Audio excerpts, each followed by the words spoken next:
بسم اللہ الرحمن الرحیم۔ ذی الحجہ کا چاند نظر آتے ہی سب سے پہلے کرنے والے یہ 3 کام ہیں۔ چاند دیکھتے ہی آپ نے یہ دعا پڑھنی ہے، اللہم احلہ علینا بالامن والایمان والسلامت والاسلام ربی وربک اللہ۔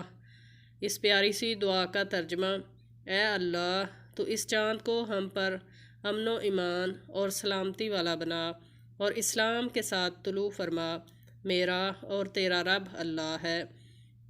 اس کے بعد دوسرا کام آپ نے یہ کرنا ہے کہ آپ نے تکبیرات جو ہیں وہ پڑھنا شروع کر دینی ہیں۔ تو تکبیرات کون سی ہیں؟ اللہ اکبر اللہ اکبر اللہ اکبر، لا الہ الا اللہ، اللہ اکبر اللہ اکبر وللہ الحمد۔ اس کے بعد اپنے بال اور ناخن جو ہیں وہ نہیں کاٹنے۔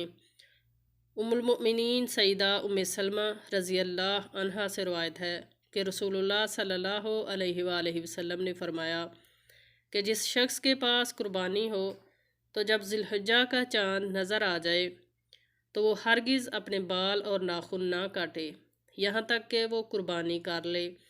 اس لیے ہمیں چاہیے کہ جن لوگوں نے قربانی کرنی ہے وہ چاند نظر آنے سے پہلے پہلے اپنے بال اور ناخن کاٹ لے۔ چاند نظر آنے کے بعد ناخن اور بال نہیں کاٹ سکتے۔ اللہ تعالیٰ سے دعا ہے کہ اللہ تعالیٰ ہمیں اس پیاری سی حدیث پر عمل کرنے کی توفیق عطا فرمائے، آمین یا رب العالمین۔